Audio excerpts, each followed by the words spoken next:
Hey everybody, we're back with another episode here on Not Your Mother's Goose. Today it's our crime fighting special, and we're going to have the bad guys mainly running to Netflix to remind themselves just how incompetent everyone is that's trying to catch them. We'll head straight back to 1984 with Inspector Gadget, which I've already recorded, so I can tell you that it includes me doing an utterly terrible Dr. Claw impression. Then we'll go back to the 1920s with Dick Tracy, then either forward to the 90s or back to the 1400s, depending upon which time frame you associate with Leonardo, Michelangelo, Donatello, and Raphael and the Teenage Mutant Ninja Turtles. We'll also check the news as always, and Andrew Mitchell is back again with our first Rapunzel's Jukebox tune about the supper singer himself, Little Tommy Tucker. That one's definitely from the 90s. Before we start, I want to remind you one more time that my sister and I are dancing a Disney-themed number as part of a Dancing with the Stars type fundraiser for our local United Way here in mid-Michigan. And just in case you didn't believe me last time when I claimed not to have any idea what I'm doing, I'll simply add that our coach has now suggested I try practicing with oven mitts on because my hands resemble those of a lobster while I'm dancing. So that's encouraging news.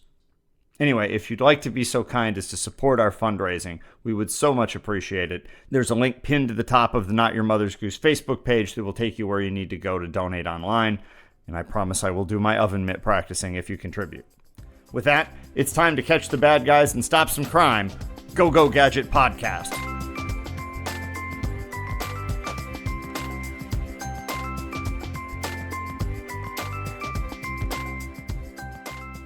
Inspector Gadget.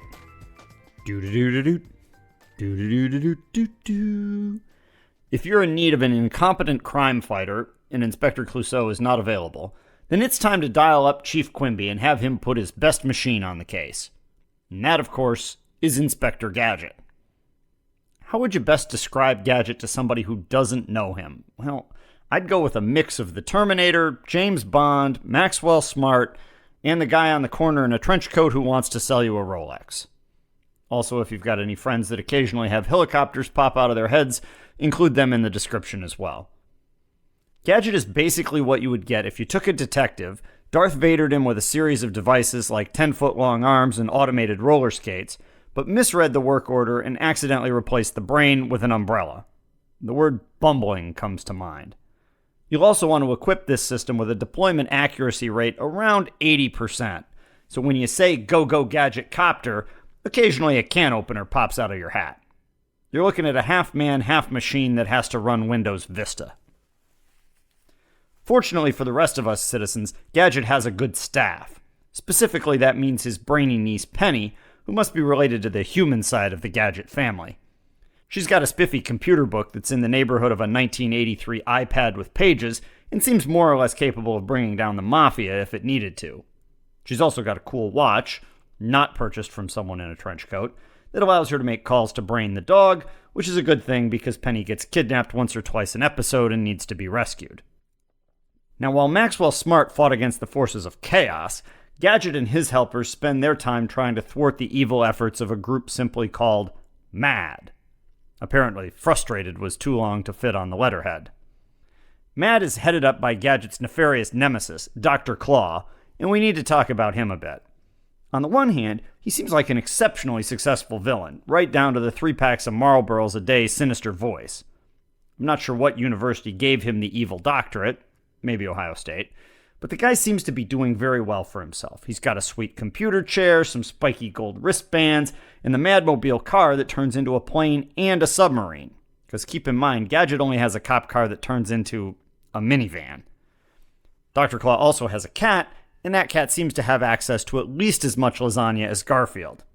So based on returns, you'd think Mad is in the running for Crime Syndicate of the Year. To which I say, how? Check the Visa balance, because I have a sneaky suspicion that Dr. Claw is getting a lot of this stuff on credit. I mean, his staffing choices leave a lot to be desired. The MAD agents he employs basically make Gadget look like Phi Beta Kappa material. They also look suspiciously like some distant relatives of mine, which always made me a little nervous at the family reunion, but that's a different story. Going back to MAD, though, putting the company logo on all the clothing, that's a curious decision for a racketeering organization. It just seems like adding to the management team really could take MAD to a different level. Now, the other reason that I have questions about MAD's actual competence level is that they seem to succeed in about 0% of their nefarious schemes. Now, let's be clear, that has nothing to do with the work of Inspector Gadget, though that hardly stops him from believing he deserves all the credit after Penny and Brain saved the day. Usually, Dr. Claw does end up making some sort of narrow escape by driving the Madmobile through a car wash on submarine mode or something like that, but that's really all that goes right. So we're going to have to stay tuned into the future. But fear not, if you're a Dr. Claw fan, remember that he goes forward at the end of every episode with the same optimism of Charlie Brown trying to kick Lucy's football. I'll get you next time, Gadget. Next time. Don't worry, I'm not entering the Dr. Claw imitation contest anytime soon.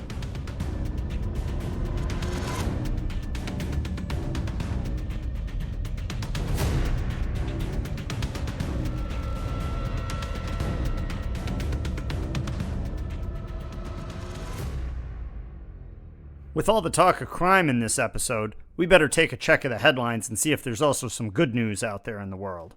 Here we go. Depends user declares he no longer has to skip to my loo. Nurses search for really long swab after Dumbo requests COVID test. And it looks like there's an exciting new product coming to your grocery store as we check out today's featured story.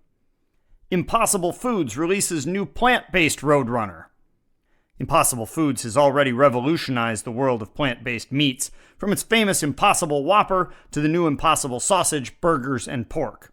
But the company is venturing into a brand new area, catering to the hungry coyote market with the introduction of its new Impossible Roadrunner. We've known for years that coyotes love the taste of fresh Roadrunner, or at least they're pretty sure they would if they could catch one, said Director of Product Development Craig Bummerville. Our new Impossible Roadrunner is a little more expensive than other products on the shelf, but compared to the cost of a new Acme rocket set or magnetic birdseed kit, this is a downright bargain. The new product is expected to meep into stores next month, and customers are already lining up to suggest ideas of what Impossible Foods could try next. Ideas include a suggestion from Sylvester to try an Impossible Canary, and a request from Elmer Fudd to see if they could make a plant-based Wabbit. There's more news to come, but first we need to pay some bills, which we might actually be able to do with this week's sponsor. Check it out. Hello friends, it's the Big Bad Wolf here with important news that can make you rich. The world has changed, folks. You can't just trade your cow for magic beans and make it big anymore. They say the future is crypto, and even though I'm not quite sure what that means, I'm joining the bandwagon and launching my very own cryptocurrency. Move over Bitcoin, it's time to try Bytecoin, the brand new offering from me, the Big Bad Wolf. Bytecoin is powered by Captain Hook's groundbreaking croc chain technology, guaranteeing that no bad actor, not even an M. Sandler, can take a chomp out of your profits. Oh, and don't worry, I'll make sure Bytecoin is accepted by all your favorite sellers. Whether you're this little piggy at the market or Simple Simon getting a pie, merchants know they better take Bytecoin or I'll personally take a bite out of them. With other cryptos like Rip Van Winkle's Ripcoin, you have to wait 20 years or more to see a return. When you get Bytecoin, the first thing Lil Red will say is, "Grandma, what a big wallet you have." Don't end up in the porridge house with Goldilocks. Fire up your laptop today and jump your profits over the moon with Bytecoin. You'll of course recognize the familiar voice of our friend Brian Weifrich, a couple octaves lower than usual this time, shilling for Bytecoin as the Big Bad Wolf. He's actually the one who first said to me, you need a fairy tale cryptocurrency. And here we are. I don't know whether he's putting his clients into Bytecoin just yet. I guess I'll need to report back on that. In the meantime, though, more up-to-the-minute news. Linus starts pumping iron, buys weighted blanket. Captain Crunch to replace Captain Jack Sparrow in low-budget Pirates follow-up.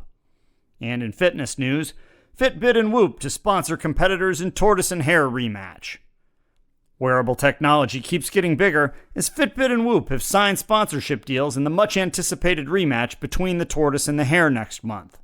Both athletes have agreed to equip themselves with the respective companies' latest state-of-the-art trackers to provide real-time data for viewers at home.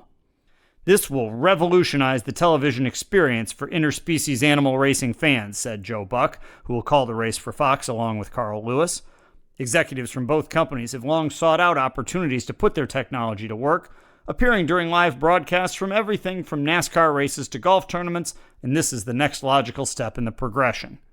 The defending champ Tortoise inked a six-figure deal with Fitbit and will wear a shell-based tracker providing viewers unprecedented insight with data ranging from not-too-speedy heart rate info to instantaneous speed numbers in feet per hour.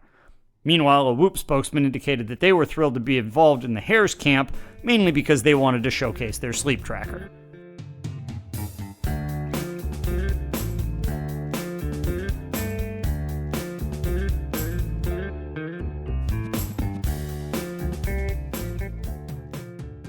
Dick Tracy. We already covered Inspector Gadget earlier, but what would you get if you crossed Inspector Gadget with Big Bird? Well, first you'd have your license for genetics research revoked, but after that you'd end up with Dick Tracy, an at best semi-competent detective with a talking watch and a giant trench coat that is yellow. If anybody out there listening to the show is, let's say, 140 years old, then you probably remember the original Dick Tracy comic strip. You're also probably very popular at the retirement home if you're savvy enough to tune into this show. Beyond that, though, I can't really help you as I am not 140 years old and don't remember that comic strip. I am, however, old enough to remember when Warren Beatty took time off from appearing in Carly Simon's songs Taylor Swift style to make his own Dick Tracy commercials for McDonald's, along with a tie-in movie, which my dad slept through 3 times on VHS. Seriously. Now, let me tell you, this movie had everything, and we're not just talking about Warren B. as Dick T. Your main bad guy is Al Pacino as Big Boy, just not the one who wants to sell you a burger and a milkshake in overalls. Then we've got Madonna as a lounge singer, Dustin Hoffman as a mumbling mobster, a man with a square head, Inigo Montoya as a piano player, presumably right and left-handed, and Dick Van Dyke as a corrupt district attorney that probably dances with a broom in the courtroom. Also, have you ever encountered a group of weirder-looking mobsters with better names? I mean, Big Boy's a good start, but then we've got the previously mentioned Mumbles, Flat Top, and 88 Keys, but also Pruneface, Spud, Numbers, Rodent, The Brow, not played by Bert from Sesame Street, and my personal favorite, the mobster mentor, Lips Manless. Tony Soprano's got nothing on these guys. As for the actual plot, well, I'm a little fuzzy there, but there's definitely a lot going on. First, a kid named The Kid witnesses a mob hit. Then Big Boy kills Lips Manless via something called the Bath that is a good reminder that Quickcrete and Mr. Bubble don't mix. Dick's girlfriend Tess gets kidnapped. Dick Tracy gets charged with murdering Dick Van Dyke. Madonna goes undercover, but it doesn't end well. The kid changes his name to Dick Tracy Jr., and eventually everyone that's still alive after an hour and 40 minutes lives happily ever after, even though that's only like 10% of the cast. Should at least make the budget for the sequel pretty reasonable. And at this point, you at least know more about this movie than my dad does. Now, your last piece of trivia is this tidbit. Dick was actually known as Plainclothes Tracy, which is a good reminder that he gets the name Dick because Dick is actually slang for detective. Unless you're so vain that you're asking Carly Simon.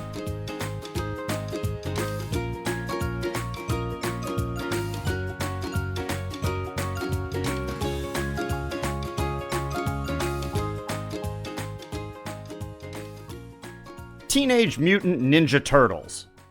I want you to put yourself in a TV pitch meeting in the 80s. My writers and I are here to pitch you with a new idea. Let's see if you're buying. Here's the plan. We're going to have some crime-fighting turtles.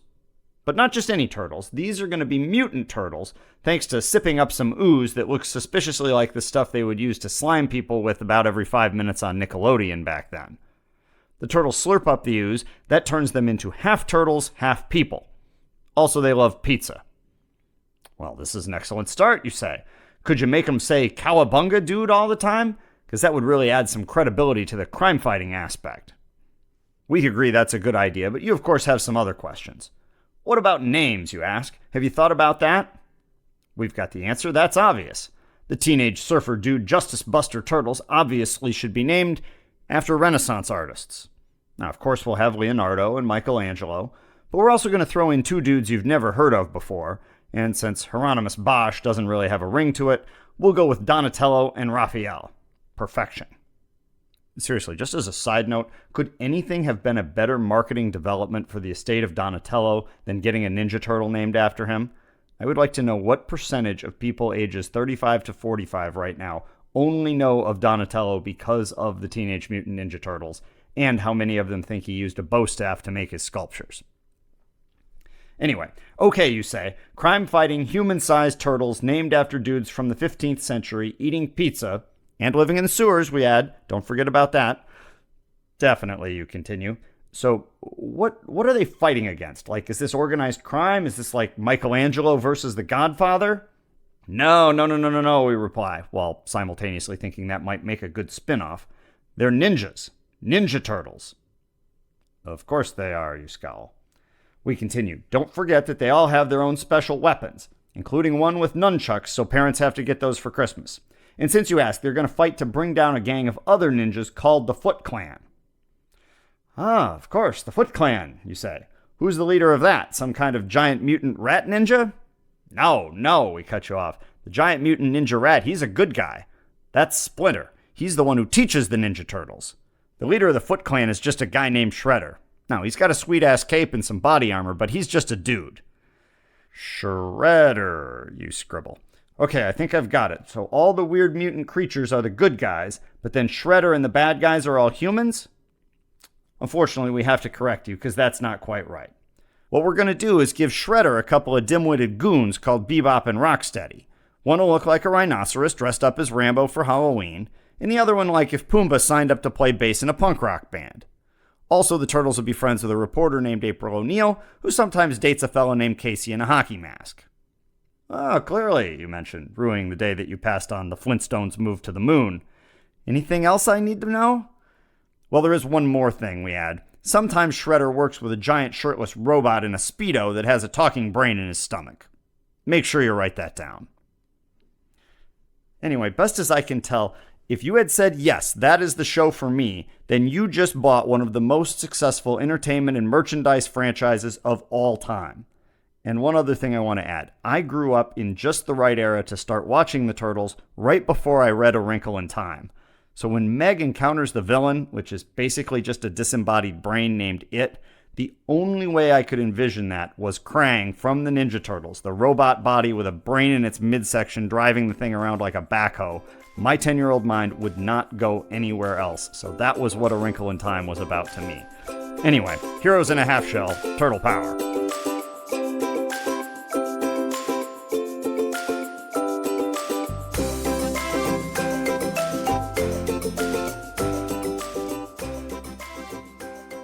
Well, we've rounded up all the bad guys, and I've got really good news. We had some extra dollars to feed into the machine, and that means we get to fire up Rapunzel's Jukebox for the second week in a row.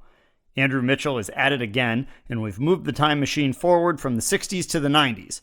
Andrew wanted to try some more country, so we have dialed up a trifecta. The band Diamond Rio, Little Tommy Tucker, and sandwiches. I was quite a carbs fan myself. I'm frankly surprised it took this long for me to write a song about the guy who wants white bread and butter. How can he cut it without any knife? How can he marry without any... Wow, I've written knife here. That really doesn't make much sense. How can he cut it without any knife? How can he marry without any wife? Let's try that and find out together, courtesy of Andrew Mitchell, here on Rapunzel's Jukebox.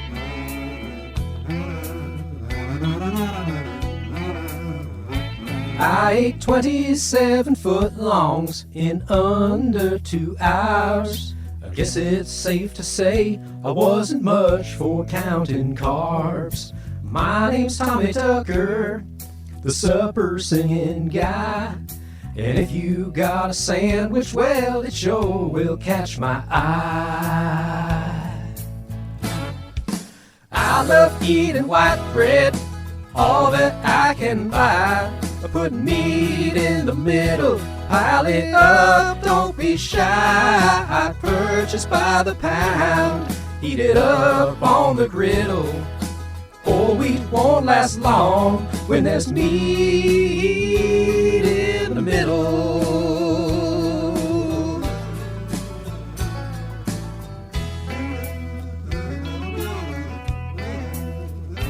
Now it's true my story mentions I don't have a spouse. Who's got time for dating with mayo in the house? Turkey or pastrami, salami, chicken too. Give that old red hand some dough, let's see what she can do. I love eating white bread, slices piled up high. Put meat in the middle, there ain't none I won't try. I buy the bakery out, couldn't just eat a little. Bread roll won't last long when there's meat in the middle.